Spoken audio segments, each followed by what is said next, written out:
Hey there, scary story fanatics. Welcome back to Cleaving Thought from Bone with your host, Sociopathic. Tonight, we're trying out a bit of a new format, and as such, we're going to jump right into the terror. So, sit back, relax, and get ready for Chapter 7 of my novel, Buried Secrets. I was on my own.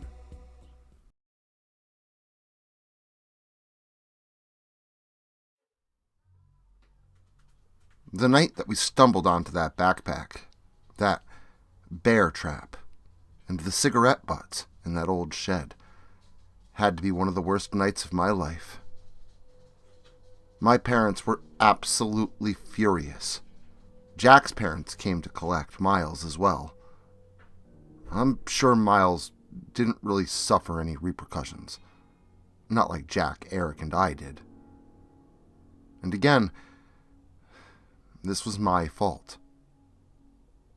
I led my friends out here into an unknowingly dangerous situation without any forethought to what could really happen to us out there. My friends had both disappeared, and Heather returned completely different, not like the girl that I knew at all. I had no idea what happened to either of them, and yet I endangered my other friends in a search for answers. That was the night I decided to do whatever it was I had to do, alone, from this point on. Mom was a bit more concerned than my father. She rushed in before him and at least asked if I was okay first, before laying into me about what happened. Dad came in behind her, a stern expression on his face. He was none too happy with me, and was putting zero effort into trying to hide exactly how frustrated and furious he was. Even the cops tried to talk to them both and explain that the truly important thing was that I wasn't hurt. That's exactly how I felt as well, and I knew if they suspected all that I did, they would have felt the same way. Well, they obviously didn't, because the moment they signed me out of the police station, after asking me a few questions in front of my parents about the night's events, my parents began screaming at me, threatening me with ridiculous punishments that even I knew would never be able to be upheld.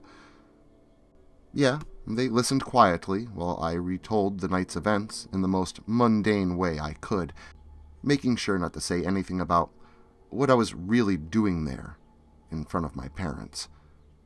But the moment we left the police station, their concerned demeanors changed. I was never going to leave the house again, and I was going to be homeschooled, blah, blah, blah. I was old enough, and knew even then that if I wanted to do something, they weren't able to truly stop me. I had even proven that to myself with the cops.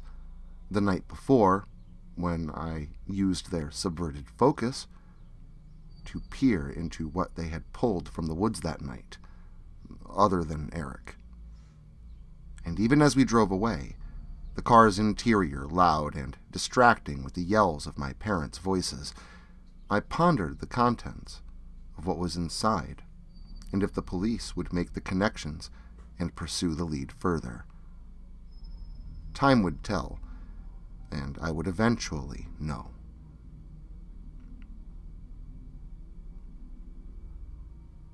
Days, unfortunately, turned into weeks. No, they couldn't stop me indefinitely. However, they could stop me for a short while. I was kept under close supervision. All my activities outside of school were under scrutiny. My phone was taken away, along with my computer privileges. But parents are people, and people slip up. My mother felt it would be almost cruel to keep me under lock and key and literally take away everything that provided a modicum of entertainment. I really love my mom, and her generosity made me feel kind of bad for all that I had done and all that I had planned to do. But you can't hand someone something of opportunity, someone of desperation, and expect them not to take it. Jason would do the same for me if the roles were reversed, and he would do absolutely everything in his power to find out the truth. I owed it to him, and I owed it to Heather, more than I owed compliance to my parents, who constantly seemed hell-bent on standing in my way. But little did she know, when my mom told me I could have my game system back in my room, she did exactly that. Once again, the game of cat and mouse was afoot.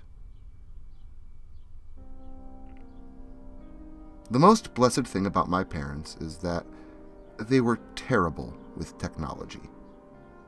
Sure, I couldn't access the internet on the computer or my phone for the time being, but my game system provided that missing piece, having come with a browser installed.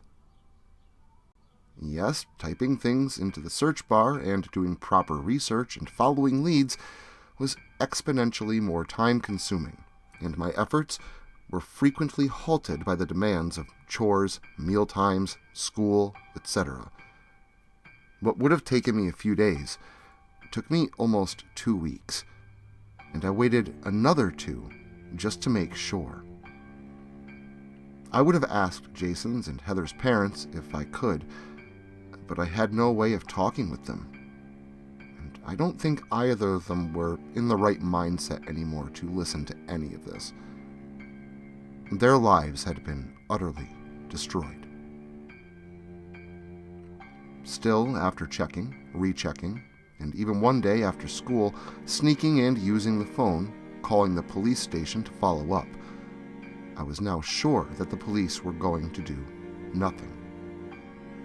No one had put 2 and 2 together, as what I felt were 2 related cases, were separated by state lines. And even if I did mention something, to ask them directly, I didn't know who I could trust. And truth be told, I shouldn't know what I knew anyway. In retrospect, I should have said something. But I just didn't want to get in trouble, at least not with the police. However, my parents, I cared what they thought, and I cared for their safety. But when it came to whether or not to do the right thing, their expectations meant little.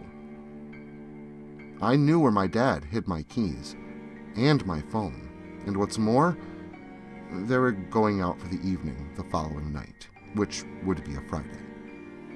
With any luck, they wouldn't feel any pressure to return home early, knowing the weekend was to follow. If all went to plan, I'd be gone before they returned, car and all.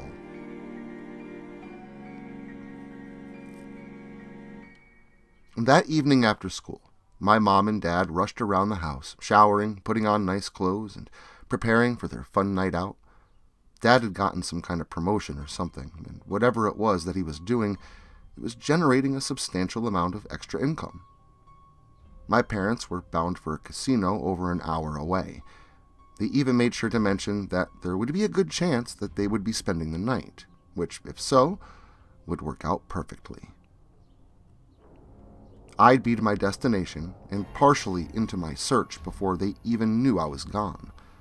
And once they did realize it, they'd have no way of knowing where I was and where I went. And again, looking back, not letting anyone know where I was headed was likely a very bad idea. But the way I saw it, what choice did I have? My parents were finally gone, and it was time to set everything into motion. I gathered up all my things and ran them out to the car first. I made sure to include everything that I might need. Road atlas, a flashlight, about a week's worth of clothing, 2 if I made it stretch, a few boxes of food items, some blankets and pillows, and even a tent if I decided not to sleep in the car. That, and all the miscellaneous items, such as a lighter, some matches, a book to read, charger for my phone, etc. Next was my keys. My parents had been gone about an hour and a half now, and I wanted to be gone as quickly as I could be. Luckily, my parents' door to the upstairs master bedroom had no lock, so getting inside was simple. However, locating my keys was not. I must have searched for nearly another 20 minutes before I found them buried in my mother's top drawer, underneath her underwear. It was the last place I wanted to look, but the process of elimination and all.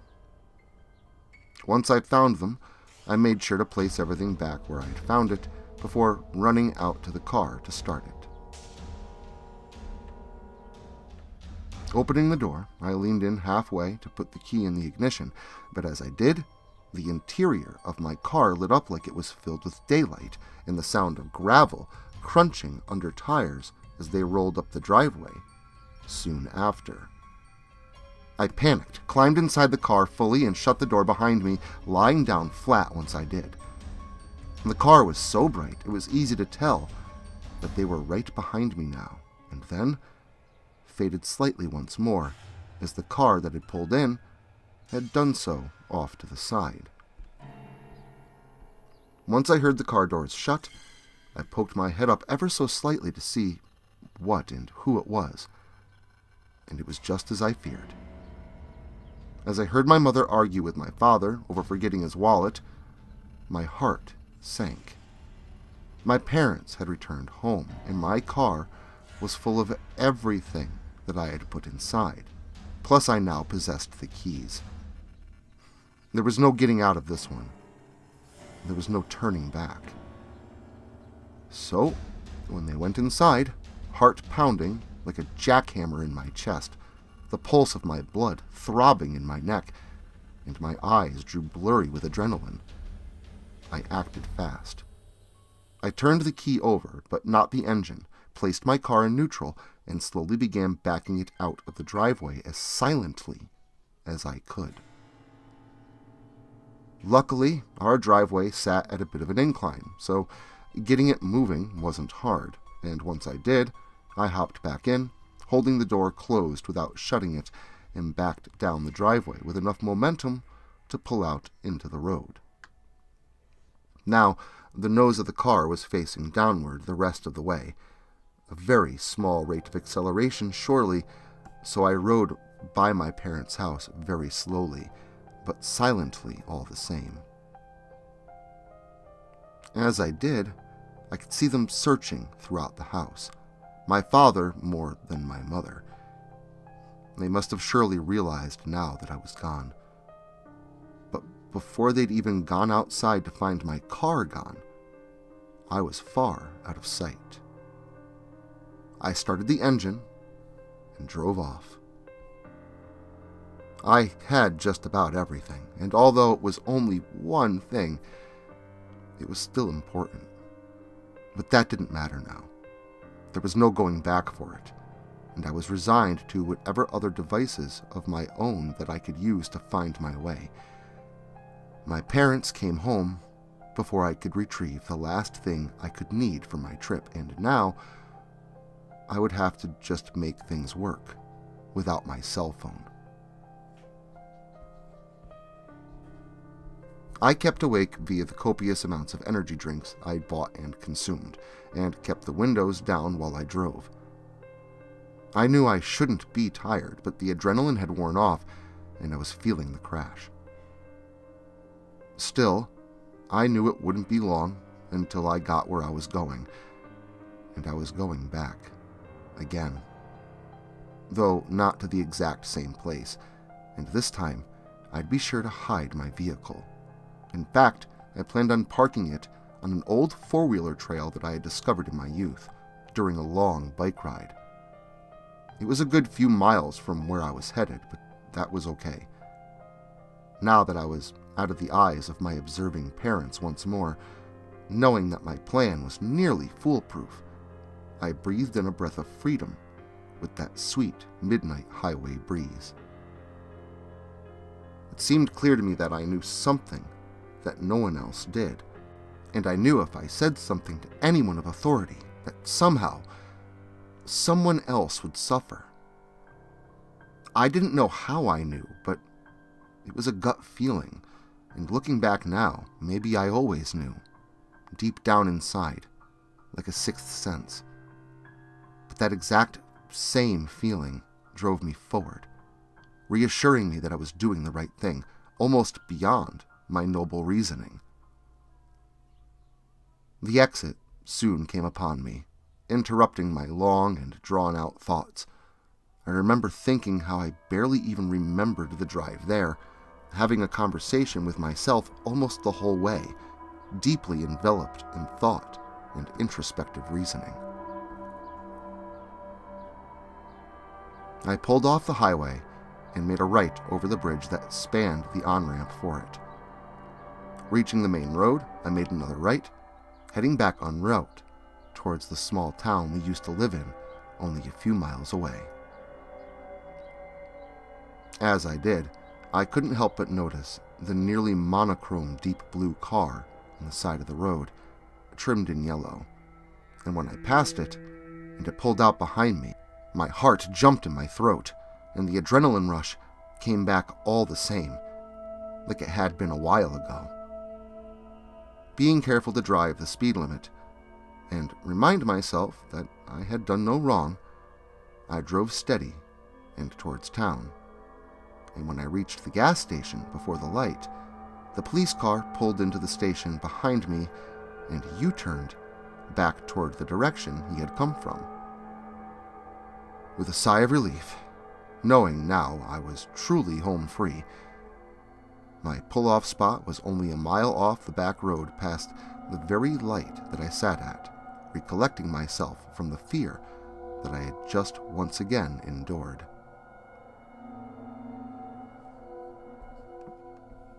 Not only was the trail there, just like I remembered, and not only was the front porch perfectly overgrown with low-growing shrubs that concealed its entrance, but it was drivable back into the forest further than I had remembered. From the road, it was quite literally impossible to see my car, and I'd made sure to park it under the cover of night. It would be a few miles on foot now, and I was prepared to duck into the bushes off the side of the road with the passing of any late-night travelers out and about. I wasn't taking any chances. I was almost there, and soon there would be no turning back. Ever.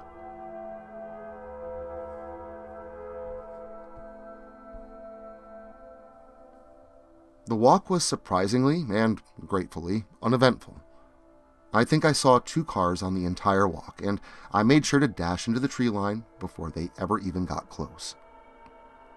And this was probably the only time I reveled in the fact that this place was such a little town, surrounded by nothing more than fields and sporadic forests.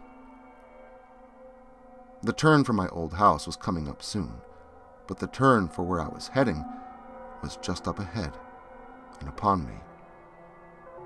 I decided to take this path only because it bypassed my old house, and I assumed that if my parents were to search for me, that it would be the first place that they would look.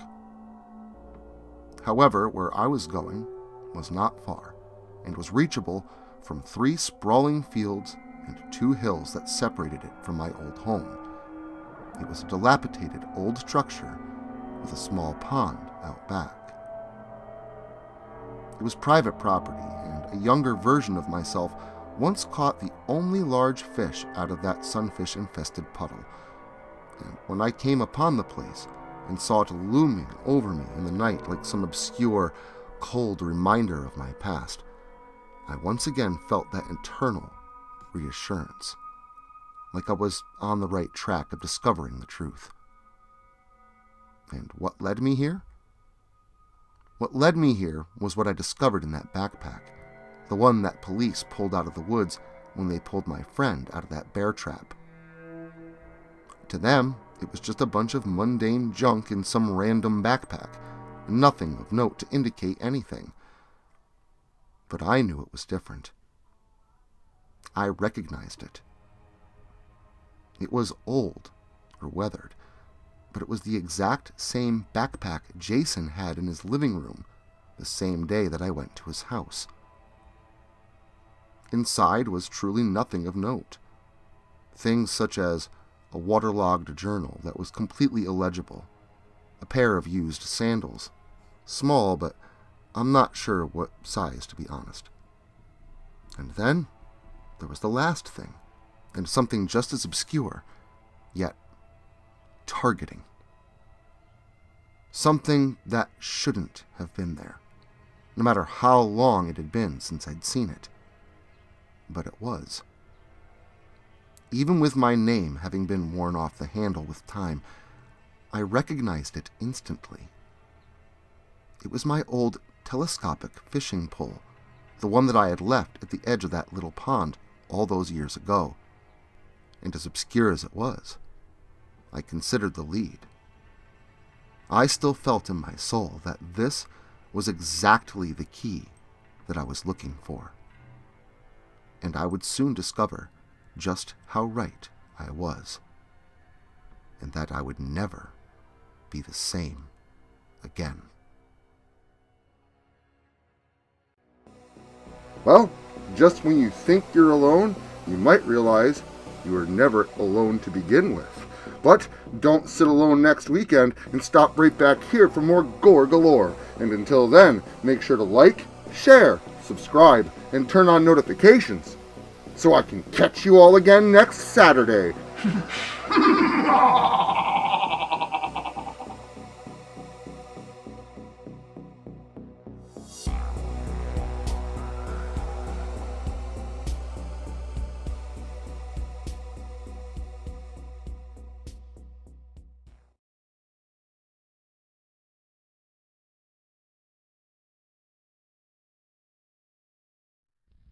Social media can be very unpredictable, especially regarding horror content. If this content gets removed, all new content will be simultaneously presented on various websites provided in the description to this video. Make sure to follow me in other digital spaces so that you never miss out on the terror. Also, if you like this video, make sure to leave a comment and hit the like button. It helps the channel a lot. If you're new to the channel and you enjoy what's here, consider hitting that subscribe button and the notification bell so that you never miss an upload. Writing is a dream of mine, and it's all of you that make that dream come true.